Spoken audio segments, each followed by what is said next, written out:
Bon, maintenant que vous connaissez un peu mieux les groupes fonctionnels que nous allons voir cette année, là, on va commencer à regarder à deux types de composés spécifiques. Alors, pour aujourd'hui, on va regarder aux alcools et aux haloalcanes. Donc, les alcools, petit rappel, ça, c'est des composés des chaînes de carbone qui contiennent au moins un groupe hydroxyle quelque part là-dedans. Quelques propriétés. Tous les alcools sont toxiques, peu importe la longueur ou combien de groupes hydroxyles. Donc, les alcools, une autre petite distinction. Puisqu'on pourrait placer le groupe hydroxyle à différentes places dans la molécule, et c'est quand même un alcool, il y a différents types.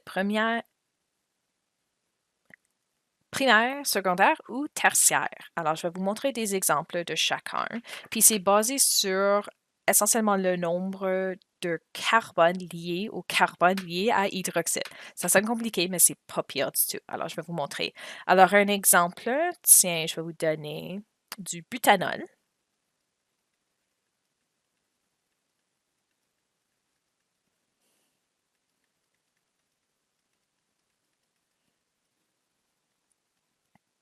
Donc, avec le butanol, encore inquiétez-vous pas du nom pour l'instant, on voit quand même le groupe OH, même si c'est écrit HO, même chose.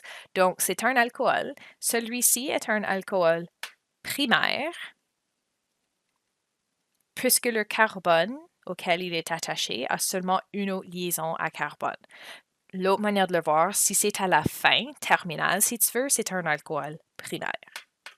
On écrit souvent un petit 1 avec un degré pour aussi dire primaire. Un alcool secondaire, je vais vous donner un exemple de ça.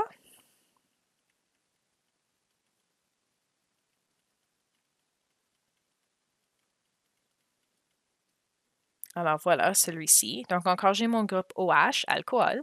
Le carbone auquel il est attaché est aussi relié à deux autres carbones secondaires. Alors, deuxième degré, si tu veux aussi, c'est la même chose.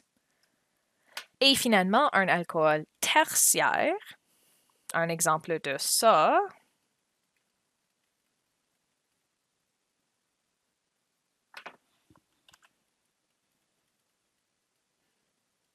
Voilà, alors j'ai mon groupe OH. Son carbone est relié à 3 autres carbones, alors c'est un alcool tertiaire.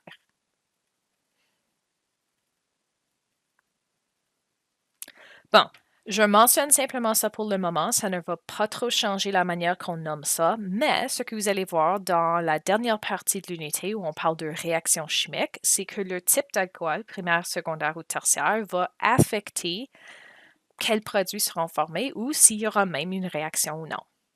En tout cas, alors pour le moment, gardez cette information de côté pour autre chose. Bon, là, on va commencer avec les noms, comme d'habitude. Alors, pour les alcools, pour nommer ça. Alors, c'est quand même une chaîne de carbone, donc nos étapes vont être très semblables à ce que nous avons travaillé à la date. Donc, essentiellement, c'est vraiment la même chose que nos hydrocarbures, mais on va ajouter, au lieu de, à la fin, an, n ou in, on va changer ça à ol pour indiquer que c'est un alcool. Et comme avec nos liaisons doubles et triples, on doit indiquer la position ainsi que le nombre du groupe fonctionnel s'il y en a plus qu'un. Encore, celui-ci, c'est notre groupe fonctionnel OH qui doit prendre priorité pour les indices de position. Donc, si tu as aux ramifications, ils sont moins importants que le OH. Vous allez voir, d'habitude, les groupes fonctionnels sont les plus importants puisque ça confère les propriétés. Bon, quelques exemples. Alors, le tout premier, comme d'habitude, trouve ta chaîne la plus longue, chaîne principale. Alors, 1, 2, 3, 4, 5 ou 1, 2, 3, 4, 5, 6. L'autre chose, tu devrais avoir ton groupe fonctionnel comme partie de ta chaîne principale aussi. Alors, 6 carbone. Donc, j'ai une ramification et j'ai aussi un groupe fonctionnel, mon hydroxyde. Alors, on va voir ça pour tous les exemples aujourd'hui puisqu'on travaille avec les alcools. Donc, ça ici me dit que c'est un alcool et on va simplement modifier notre terminaison avec ça. Pour numéroter, encore, c'est ce groupe ici qui doit prendre priorité, alors je suis obligée de le donner le plus petit chiffre que possible. et on compte le restant de nos carbones de là. Bon, pour nommer cette affaire-là, on commence avec le préfixe, les ramifications. Alors, j'ai un méthyle à position 3 méthyl. Là, ma chaîne principale, parce que n'oublie pas, ça change simplement la terminaison. Alors, 6 carbones, toutes des liaisons simples. Ça, c'était de l'hexane.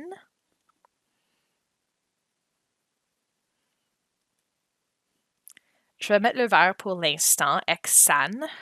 Donc, 6 carbones, ane, liaison simple. Je vais couper le E et on va remplacer ça avec notre nouveau groupe fonctionnel. C'est de l'hexanol. Donc, juste pour faire le lien avec les molécules que nous avons déjà vues. Bientôt, je vais commencer à mettre l'hexane ensemble parce que ce que vous allez voir, on va rarement voir ainsi des alcènes et alcynes avec des groupes fonctionnels cette année. Bon, le prochain, mêmes étapes. Alors, trouve ta chaîne de carbone la plus longue. Ben, il y a seulement 3 carbones en chaîne, alors c'est simplement ça. Les seuls rajouts sont des OH. Alors, c'est juste la partie alcool, encore une fois. Donc, pas de préfixe, puisqu'on n'a pas de groupe fonctionnel carbone. Alors, si je commence avec la chaîne principale, puis tiens, là, je vais changer de couleur pour que ça ne soit pas tellement rouge et vert. Tiens, on a fait bleu. Tiens, on va faire celui-ci. Donc, 3 carbones, liaison simple. Donc, cette partie ici, c'est du propane.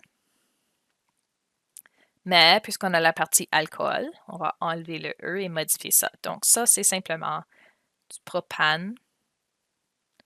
Et là, on va voir ol. Mais mon problème, c'est que j'ai 3 de ces groupes fonctionnels-là.